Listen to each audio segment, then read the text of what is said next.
Hello Andy, welcome to Varhis Cuisine. మన కిచెన్లో బొబ్బట్లు ఎలా ప్రిపేర్ చేయాలో చూపించబోతున్నాను. వచ్చే తొలి ఏకాదశితో పండగలన్నీ మొదలవుతాయి. ఈ పండగలకి అమ్మవారికి నైవేద్యంగా పెట్టే బొబ్బట్లు ఇప్పుడు ఎంతో ఈజీగా, టేస్టీగా మరియు హెల్తీగా మైదాకు బదులు గోధుమ పిండితో తయారు చేస్తున్నాను. దీనికి కావలసిన ఇంగ్రీడియంట్స్: బొబ్బట్లు మెత్తగా రావడానికి 2 టేబుల్ స్పూన్స్ నెయ్యిని, 3 యాలకులు మరియు 1 కప్పు శనగపప్పు, మరియు ఇక్కడ మనము మైదా వాడకుండా 1.5 కప్పు గోధుమ పిండి వాడుతున్నాను మరియు 1 కప్పు బెల్లం తీసుకుంటున్నాము. ముందుగా మనము శనగపప్పుని బాగా కడిగి 1 గంట సేపు నానబెట్టాలి.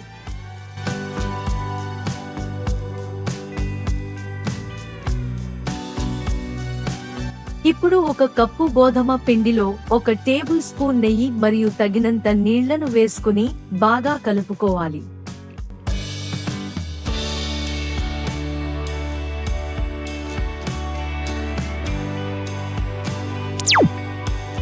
ఇప్పుడు స్టవ్ మీద కుక్కర్లో ముందుగా నానబెట్టిన శనగపప్పు వేసి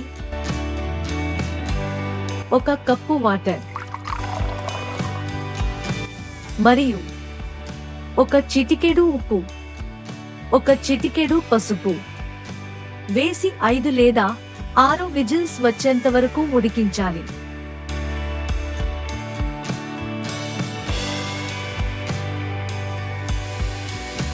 అది ఉడికేలోపు ఒక పాన్లో 1 కప్పు తరిగిన బెల్లంని తీసుకుని కొన్ని వాటర్ని కూడా వేసి కరిగించాలి.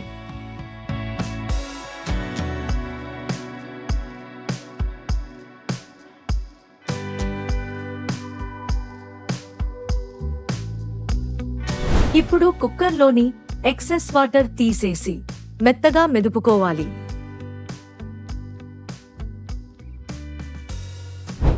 ఈ మెదిపిన మిశ్రమాన్ని బెల్లంలో వేసి బాగా కలపాలి.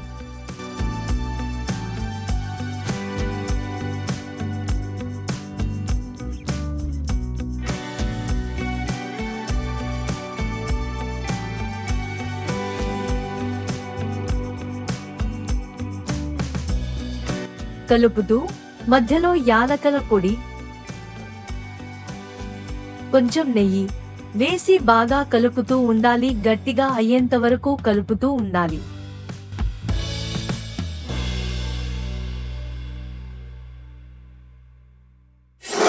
ఈ పూర్ణం గట్టిగా అయ్యాక చివర్లో వీడియోలో చూపించిన విధంగా పూర్ణం చల్లారడానికి పెనంత స్ప్రెడ్ చేసి చల్లారనివ్వాలి.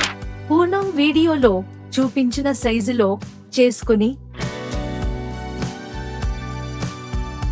గోధుమ పిండి ముద్దను కూడా పూర్ణం సైజు కంటే చిన్నగా చేసి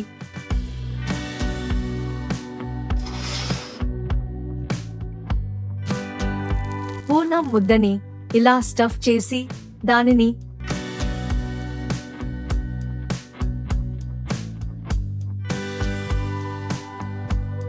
కవర్ పైన వేసి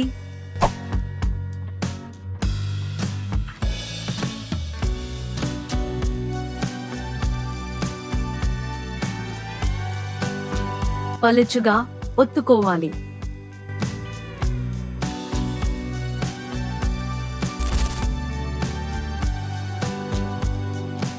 ఇలా ఒత్తుకున్న వీటిని బాగా వేడెక్కిన పెనానికి నెయ్యి రాసి బాగా నెయ్యితో కాల్చుకోవాలి. ఈ బొబ్బట్లు 2 రోజుల వరకు నిలువ ఉంటాయి.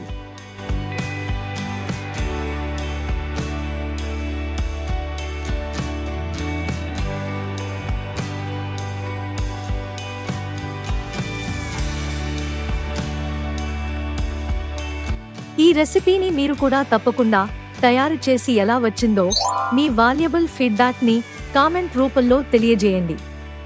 ఈ వీడియో మీకు నచ్చినట్లయితే please like, share and subscribe చేసుకోవడం మాత్రం మర్చిపోకండి.